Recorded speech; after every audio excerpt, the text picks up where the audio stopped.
दोस्तों, मैं हूं आशीष सालटकर और आप देख रहे हैं हमारा यूट्यूब चैनल स्टडी विद निधि। दोस्तों, आप सभी को दीपावली की बहुत शुभकामनाएं, बहुत बहुत शुभकामनाएं, मुबारकबाद। ये दिवाली आपके जीवन में खुशियां और बहुत सारे अवसर लेकर आए। आइए दोस्तों, वीकली करंट अफेयर की श्रृंखला में देखते हैं 8 से 14 नवंबर के बीच कौन कौन सी घटनाएं हुई। अंतर्राष्ट्रीय समसामयिक घटनाओं में सबसे पहली घटना है, प्रधानमंत्री ने किया भारत आसियान शिखर सम्मेलन को संबोधित। 12 नवंबर 2020 को प्रधानमंत्री नरेंद्र मोदी द्वारा भारत आसियान शिखर सम्मेलन को संबोधित किया गया। इसमें प्रधानमंत्री द्वारा कोविड-19 आसियान रिस्पांस फंड में $1 मिलियन अमेरिकी डॉलर देने का निर्णय भी लिया गया। अब इसमें जिक्र हुआ है आसियान का, तो आइए देखते हैं आसियान क्या है। तो आसियान अर्थात होता है association of south east Asian Nations. ASEAN दक्षिण पूर्वी एशियाई देशों का एक संघ है। इसके 10 सदस्य हैं। कौन कौन से? तो Indonesia, Philippines, Malaysia, Singapore, Thailand, Vietnam, Brunei, Laos, Cambodia and Myanmar. ये 10 सदस्य देश हैं आसियान के। इसका आदर्श वाक्य है one vision, one identity, one community. 8 अगस्त को आसियान दिवस के रूप में मनाया जाता है और इसका सचिवालय है इंडोनेशिया की राजधानी जकार्ता में। नेक्स्ट घटना है, भारत ने जिबूती को मानवीय सहायता प्रदान की। भारत द्वारा हाल ही में प्राकृतिक आपदाओं एवं कोविड-19 महामारी से निपटने के लिए अफ्रीकी राष्ट्र जिबूती को 50 मीट्रिक टन की खाद्य सामग्री प्रदान की गई है और यह सहायता मिशन सागर के तहत प्रदान की गई है। सागर अर्थात security and growth for all in the region. यह अभियान 2015 में चालू किया गया था और यह भारत की सागरमाला परियोजना के अंतर्गत चालू किया गया है। सागरमाला परियोजना अर्थात भारत के जो तटीय क्षेत्र हैं, तटीय क्षेत्र में जो बंदरगाह स्थित है, उनको अत्याधुनिक सड़कों के नेटवर्क से जोड़ना भारतमाला परियोजना कहलाता है। सागरमाला परियोजना के अंतर्गत स्टार्ट किया गया है और यह सागरमाला परियोजना है, तटीय क्षेत्रों को जोड़ने के लिए बनाई गई है। आइए देखते हैं, जिबूती एक अफ्रीकी राष्ट्र है। अफ्रीका का मैप है ये। इसमें उत्तर पूर्वी क्षेत्र में जिबूती ये छोटा सा देश स्थित है।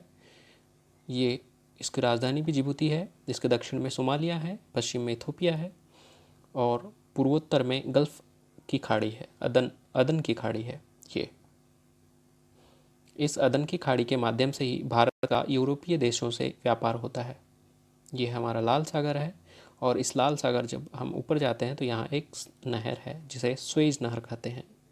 इजिप्ट का अधिकार है इस पर। आइए देखते हैं नेक्स्ट घटना।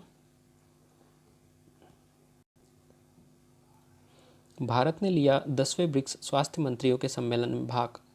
भारत के स्वास्थ्य मंत्री हर्षवर्धन सिंह द्वारा 13 नवंबर 2020 को वर्चुअल रूप से 10वें ब्रिक्स स्वास्थ्य मंत्रियों के सम्मेलन में भाग लिया गया। ब्रिक्स सम्मेलन हाल ही में होने वाला है 17 नवंबर 2020 को। तो देखते हैं इसमें क्या है। ब्रिक्स 2020 शिखर सम्मेलन कोविड-19 महामारी के कारण वर्चुअल रूप से 17 नवंबर 2020 को आयोजित किया जाएगा और यह ब्रिक्स सम्मेलन का 12वां संस्करण होगा जिसकी मेज़बानी रूस को सौंपी गई है। तो ये क्वेश्चन पूछा जा सकता है एग्जाम में कि 12वें संस्करण की मेज़बानी किसे सौंपी गई, या 2020 में होने वाले ब्रिक्स शिखर सम्मेलन की मेज़बानी किसे सौंपी गई, तो रूस को सौंपी गई। यह शिखर सम्मेलन 21 से 23 जुलाई 2020 को सेंट पीटर्सबर्ग में आयोजित किया जाना था, किंतु इसे स्थगित कर दिया गया। आइए देखते हैं नेक्स्ट घटना। प्रधानमंत्री ने लिया शंघाई सहयोग शिखर सम्मेलन में भाग। भारत के प्रधानमंत्री नरेंद्र मोदी द्वारा 10 नवंबर 2020 को वर्चुअल रूप से आयोजित शिखर सहयोग संगठन शंघाई सहयोग संगठन शिखर सम्मेलन 2020 में भाग लिया गया और इस संगठन का 20वां संस्करण यह था, या 20वां शिखर सम्मेलन ये था शंघाई सहयोग संगठन का। आइए देखते हैं, अब यहाँ शंघाई सहयोग संगठन का जिक्र आया है तो क्या है। तो इसकी स्थापना 15 जून 2001 को हुई थी। 2001 से पूर्व इसे शंघाई 5 नाम से जाना जाता था और इसके सदस्य देश थे कजाकिस्तान, चीन, किर्गिस्तान, रूस और तजाकिस्तान। 2001 में उज्बेकिस्तान के प्रवेश के उपरांत इसका नाम शंघाई सहयोग संगठन कर दिया गया। 2005 तक भारत इसका पर्यवेक्षक देश था, किंतु 2017 में इसे पूर्ण सदस्य के रूप में अपना लिया गया और भारत के साथ साथ 2017 में पाकिस्तान को भी इसे का पूर्ण सदस्य बना लिया गया। नेक्स्ट घटना है, अमेरिका ने सूडान को आतंकवाद प्रायोजित राष्ट्रों की सूची से हटाया। अमेरिका द्वारा 9 नवंबर 2020 को अफ्रीकी राष्ट्र सूडान को आतंकवाद के राज्य प्रायोजकों की सूची से हटा दिया गया और यह संयुक्त राज्य अमेरिका द्वारा बनाई गई एक सूची है। अमेरिका ऐसे राष्ट्र जो कि आतंकवाद की फंडिंग करते हैं, उन्हें हथियार मुहैया कराते हैं, तो ऐसे राष्ट्रों की सूची बनाता है और उसमें से उन्होंने अभी सूडान को इस सूची से हटा दिया है। आइए देखते हैं अफ्रीका महाद्वीप में सूडान कहाँ स्थित है। यह है अफ्रीका महाद्वीप का मैप और ये दिखाई दे रहा है सूडान। सूडान के दक्षिण में है दक्षिणी सूडान, इसकी राजधानी है खार्टूम, इसके पूर्वोत्तर में है लाल सागर, पश्चिम में है चाड, दक्षिण में है दक्षिण सूडान और पूर्व में है इरिट्रिया। आइए देखते हैं नेक्स्ट घटना। चर्चित व्यक्तित्व में तो खलीफा बिन सलमान अल खलीफा विश्व के सर्वाधिक लंबे कार्यकाल वाले बहरीन के प्रधानमंत्री खलीफा बिन सलमान अल खलीफा का हाल ही में 11 नवंबर को निधन हुआ। उन्होंने 19 जनवरी 1970 को बहरीन के प्रधानमंत्री पद की शपथ ग्रहण की थी। मतलब 1970 से इन्होंने प्रधानमंत्री का पद ग्रहण किया था, तब से इनका कार्यकाल चल रहा था। तो यह विश्व के सबसे लंबे कार्यकाल वाले प्रधानमंत्री थे। ये इंपॉर्टेंट है, पूछा जा सकता है एग्जाम में। आइए देखते हैं नेक्स्ट घटना। जो बिडेन, ये इंपॉर्टेंट है व्यक्तित्व। 7 नवंबर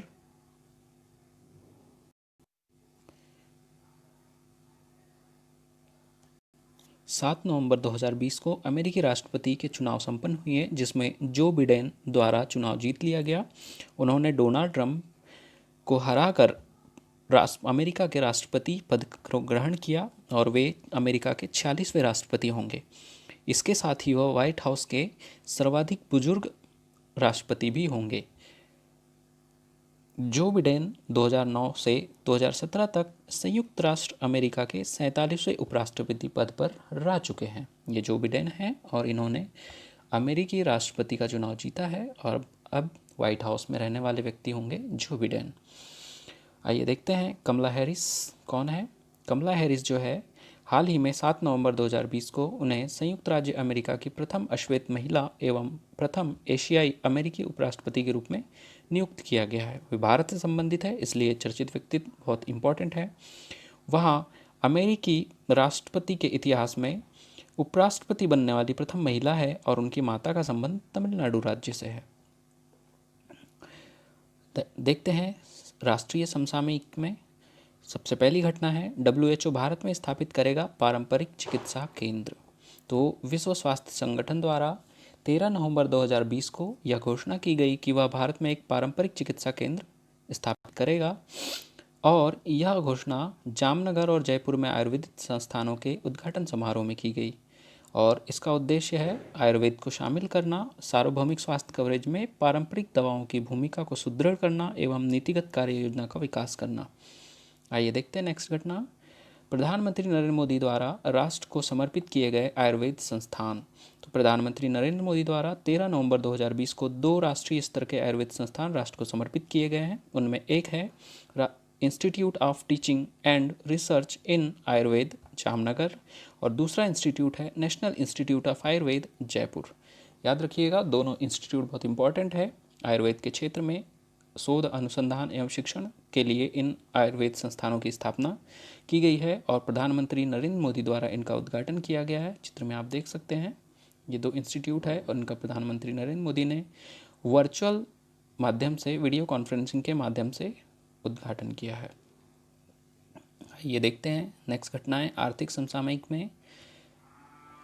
मूडीज़ ने जीडीपी के -8.9% रहने का अनुमान लगाया। प्रतिष्ठित credit rating agency Moody's investors service ने भारत के सकल घरेलू उत्पाद जीडीपी के पूर्वानुमान जारी किए हैं और इसके अनुसार वर्ष 2020 के लिए जीडीपी के -8.9% रहने का अनुमान व्यक्त किया गया। इससे पूर्व इसका पूर्वानुमान -9.6% था। मूडीज़ क्या है? तो एक क्रेडिट रेटिंग एजेंसी है जो विभिन्न देशों की सरकारों एवं वाणिज्यिक संस्थाओं पर वित्तीय शोध प्रदान करती है और सर्वेक्षण देती है। आइए देखते हैं नेक्स्ट घटना। अटल इनोवेशन मिशन द्वारा सीरियस मिशन प्रोग्राम प्रारंभ किया गया। अटल इनोवेशन मिशन द्वारा सीरियस इनोवेशन प्रोग्राम भारत एवं रूसी बच्चियों के लिए प्रारंभ किया गया है और इसका उद्देश्य भारत और रूस दोनों के लिए एक तकनीकी विकास और अनुसंधान को बढ़ावा देना है। इसका आयोजन 7 नवंबर 2020 से 21 नवंबर 2020 के मध्य किया जाएगा। इसमें सम्मिलित विषय जो है वो है ब्लॉकचेन, कृत्रिम बुद्धिमत्ता और मशीन लर्निंग। सीरियस मिशन का अर्थ है साइंटिफिक इंटरनेशनल रिसर्च इन यूनिक टेरेस्ट्रियल स्टेशन। यह अटल इनोवेशन मिशन का लोगो है और अटल इनोवेशन मिशन भारत के नीति आयोग द्वारा स्थापित किया गया। आइए देखते हैं क्या है इसमें। तो इसकी स्थापना 27 मार्च 2018 को की गई थी। इसके संस्थापक हैं NITI Aayog, national institute of transforming India. और इसके सम्मिलित विषय क्या है तो digital internet of things, design, analysis और प्रोग्रामिंग। इस क्षेत्र में जो नवाचारी संस्थाएं हैं, जो स्टार्टअप्स स्टार्ट किए जाते हैं, उनको प्रमोट करने के लिए यह अटल इनोवेशन मिशन नामक प्रोग्राम नीति आयोग द्वारा प्रारंभ किया गया है। रक्षा युद्धाभ्यास में क्या है आइए देखते हैं। तो पहली घटना है, भारतीय नौसेना ने स्कॉर्पियन पनडुब्बी वागीर को लॉन्च किया। भारतीय नौसेना द्वारा 12 नवंबर 2020 को 5वीं स्कॉर्पियन पनडुब्बी वागीर को लॉन्च किया गया है और यह लॉन्चिंग कार्यक्रम नौसेना के दक्षिण मुंबई स्थित मझगांव डॉकयार्ड में किया गया। यह है हमारी पनडुब्बी स्कॉर्पियन पनडुब्बी वागीर। आइए देखते हैं वागीर क्या है। तो यह 6 INS कलावरी क्लास की एक पनडुब्बी है और इसका एक भाग है जिन्हें भारत द्वारा निर्मित किया गया है और इसे प्रोजेक्ट 75 के अंतर्गत निर्मित किया गया है। इसका नामकरण बहुत इंपॉर्टेंट है। वागीर का नामकरण किया गया है सैंडफिश के नाम पर। यह क्या है तो एक शिकारी जीव है जो हिंद महासागर में पाया जाता है। आइए देखते हैं नेक्स्ट घटना, विज्ञान और तकनीकी के क्षेत्र में। चीन ने लॉन्च किया विश्व का प्रथम 6G प्रायोगिक उपग्रह। चीन द्वारा 6 नवंबर 2020 को विश्व का प्रथम 6G प्रायोगिक उपग्रह लॉन्च किया गया है और इसका उद्देश्य अंतरिक्ष में टेट्राहर्ट्ज तरंगों की तकनीक का परीक्षण करना है। यह 6 band 5G millimetre wave frequency और टेट्राहर्ट्ज फ्रीक्वेंसी के बीच स्थित है और इसका उद्देश्य या इसका उपयोग 5G तकनीक से जो दोष होते हैं उन्हें हटाना है संचार में। यह है चीन द्वारा प्रक्षेपित किया गया 6G प्लेटफॉर्म के लिए एक प्रायोगिक उपग्रह। आइए देखते हैं नेक्स्ट घटना। वर्जिन हाइपरलूम ने प्रथम पैसेंजर राइड का सफल संचालन किया। वर्जिन हाइपरलूम क्या है ये देखते हैं। तो वर्जिन हाइपरलूम द्वारा लास वेगास अमेरिका में प्रथम पैसेंजर राइड का सफलतापूर्वक संचालन किया गया। वर्जिन हाइपरलूम 25 मिनट में मुंबई और पुणे को जोड़ने की एक योजना बना रहा है और हाइपरलूम की यह पहली सवारी क्या है देखते हैं। तो ये हाइपरलूम होता है और इसमें रैपिड ट्रांजिशन सिस्टम होता है। बहुत तेज़ गति से परिवहन के लिए एक तकनीक है जिसका जो सिद्धांत है वो एलन मस्क द्वारा दिया गया था। आइए देखते हैं हाइपरलूम क्या है। तो हाइपरलूम परिवहन की एक प्रणाली है जिसकी गति 1000 किलोमीटर प्रति घंटा है और इस परिकल्पना का जो विचार है वो टेस्ला और स्पेस एक्स के संस्थापक एलन मस्क द्वारा 2012 में दिया गया था। आइए देखते हैं नेक्स्ट घटना क्या है। तो इसरो लॉन्च करेगा अर्थ ऑब्जर्वेशन सैटेलाइट्स। भारतीय अंतरिक्ष अनुसंधान संगठन इसरो ने PSLV C49 रॉकेट के माध्यम से सभी मौसमों में कार्य करने में सक्षम अर्थ ऑब्जर्वेशन सैटेलाइट EOS-01 को लॉन्च करने का निर्णय लिया है और यह एक रेडार इमेजिंग उपग्रह है जो सभी मौसम में कार्य कर सकता है। अब तक इसके 2 उपग्रह प्रक्षेपित किए जा चुके हैं जिनका नाम है RISAT-2B और RISAT-2BR1। तीसरा उपग्रह अब प्रक्षेपित किया जाना है इसरो के माध्यम से। तो देखते हैं इसरो क्या है। तो इसरो की स्थापना 1969 में तात्कालीन इनको स्पार के स्थान पर की गई थी और इसके संस्थापक जो है वो कौन है तो विक्रम साराभाई इसके संस्थापक सदस्यों में से एक माने जाते हैं और इन्हें भारत में अंतरिक्ष विज्ञान का, अंतरिक्ष प्रौद्योगिकी का जनक माना जाता है। और इसरो के वर्तमान में चेयरमैन है के शिवान और इसका मुख्यालय है बेंगलुरु, कर्नाटक में। स्थान विशेष समसामयिकी में है नेशनल सैफरन मिशन विस्तार योजना। केंद्र सरकार ने नेशनल सैफरन मिशन के तहत केसर उत्पादन को उत्तर पूर्वी राज्यों में क्रियान्वित करने के लिए एक योजना निर्मित की है और इसके अंतर्गत केसर के पौधों को कश्मीर से सिक्किम ले जाकर रोपित किया जाएगा ताकि वहाँ केसर का उत्पादन किया जा सके।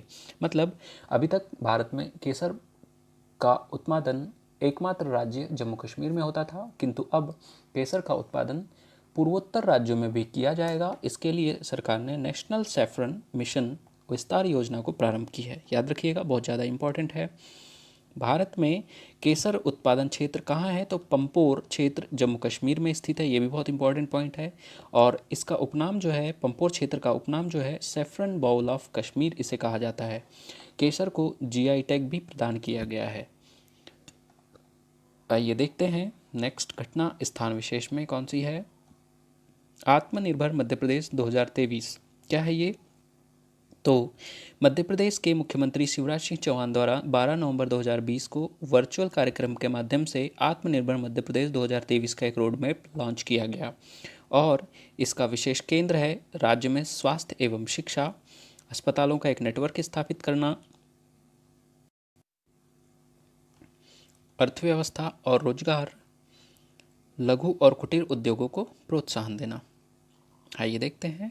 जल पुरस्कार 2020 की घोषणा हाल ही में की गई है। किसके द्वारा, तो भारत के उपराष्ट्रपति वेंकैया नायडू द्वारा 11 नवंबर 2020 को राष्ट्रीय जल पुरस्कार की घोषणा की गई है और इसमें प्रथम स्थान जो है तमिलनाडु को प्राप्त हुआ है, द्वितीय स्थान जो है महाराष्ट्र को प्राप्त हुआ है, तृतीय स्थान जो है राजस्थान को प्राप्त हुआ है और विशेष श्रेणी के तहत जो है मिजोरम को स्थान प्राप्त हुआ है।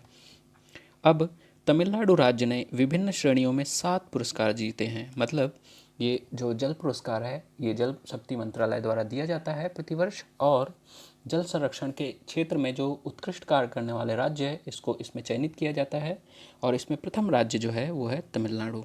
आइए देखते हैं बिहार चुनाव में क्या कुछ हुआ।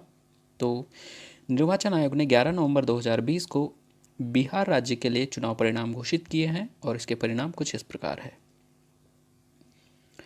चुनाव परिणामों में राष्ट्रीय जनतांत्रिक गठबंधन एनडीए इसने 125 सीटें प्राप्त की है, जिसमें बीजेपी ने 72 सीटें प्राप्त की है, जनता दल यूनाइटेड इसने 42 सीटें प्राप्त की है, राष्ट्रीय जनता दल ने 75 सीटें प्राप्त की है और कांग्रेस ने इसमें 9 सीटें प्राप्त की है। यह है बिहार चुनाव। देखते हैं सरकार किसकी बनती है जोड़ तोड़ के। तो खेल समसामयिकी में देखते हैं चीन की चेन मेंग ने जीता ITTF विश्व कप। चीन की चेन मेंग ने पहली बार international table tennis plate federation ITTF की महिला विश्व कप का खिताब जीता है और वे एक दुनिया की नंबर 1 टेबल टेनिस खिलाड़ी भी हैं। उन्होंने सन यिंगाशा जो चीन की प्लेयर है उन्हें पराजित कर यह खिताब जीता है। ये है चेन में। ITTF महिला विश्व कप का आयोजन जो है वो चीन में ही किया गया था। IPL के परिणाम आए हैं, क्या है हुआ देखते हैं इस घटना में। IPL Indian Premier League 2020। Indian Premier League 2020 का खिताब 10 नवंबर 2020 को मुंबई इंडियंस ने 5वीं बार जीता है। इसके उपविजेता टीम है दिल्ली कैपिटल्स और मुंबई इंडियंस ने लगातार 5वीं बार यह खिताब जीता है और गत वर्षों में इसने कब जीता है देखते हैं। तो 2013, 2015, 2017, 2019 और 2020 5 बार मुंबई इंडियंस ने यह खिताब जीता है। इंपॉर्टेंट पॉइंट है, याद रखिएगा। नेक्स्ट पॉइंट है इसमें कि मुंबई इंडियंस के जो कप्तान है वो है रोहित शर्मा और मुंबई इंडियंस टीम का जो स्वामित्व है रिलायंस इंडस्ट्रीज़ के पास में है, जिसके नीता अंबानी। और इसमें जो सम्मिलित टीमें हैं वो है 8, जो कि शहर आधारित फ्रेंचाइजी प्रदान की गई है इसमें। आइए देखते हैं नेक्स्ट घटना। खेल मंत्रालय ने 6 खेलों को खेल मंत्रालय ने दी 6 खेलो इंडिया सेंटर ऑफ एक्सीलेंस को मंजूरी। खेल मंत्रालय द्वारा खेलों के विकास हेतु 6 जो है खेलो इंडिया सेंटर ऑफ एक्सीलेंस को मंजूरी इसमें प्रदान की गई है। खेल मंत्रालय द्वारा 6 अलग अलग राज्यों में 6 खेलो इंडिया सेंटर ऑफ एक्सीलेंस को मंजूरी दी गई है और इसका उद्देश्य है खेलों के बुनियादी ढांचे को उन्नत करना। ठीक है, इसमें जो सम्मिलित 6 सेंटर है कौन कौन से हैं ये पूछे जा सकते हैं। स्टेट स्पोर्ट्स एकेडमी सुरजई सई Assam, JNS complex Shillong Meghalaya, new sports complex Silvassa Daman और Diu Madhya Pradesh, states academy Madhya Pradesh, Shri Shivaji Chhatrapati sports complex Balewadi Pune, Paljor stadium Gangtok Sikkim. ये लिंक्स हमने प्रोवाइड की है ताकि आप हमारे जो सैम्पल नोट्स हैं उन्हें डाउनलोड कर सके। जो भी इच्छुक अभ्यर्थी है खरीदना चाहते हैं हमारे नोट्स, इस लिंक पे जाकर सैंपल देख सकते हैं और ख़रीदने के लिए इसके हार्ड कॉपी अवेलेबल है, हमसे संपर्क कर सकते हैं। और लास्ट वीक के जो करंट अफेयर्स हैं उनकी ये गूगल ड्राइव लिंक हमने शेयर की है, आप डायरेक्ट इस लिंक पर जाकर डाउनलोड कर सकते हैं। ये हमारे नोट्स अवेलेबल हैं। मध्य प्रदेश राज्य सेवा आयोग द्वारा जो नया सिलेबस स्थापित किया गया है उसके लिए कंप्लीट नोट्स प्रिपेयर्ड है, डायग्राम्स, फ्लो चार्ट्स, मैप्स और नए सिलेबस के अकॉर्डिंग। धन्यवाद दोस्तों, आशा है आपको ये वीडियो पसंद आया होगा। धन्यवाद, जय हिंद, वंदे मातरम।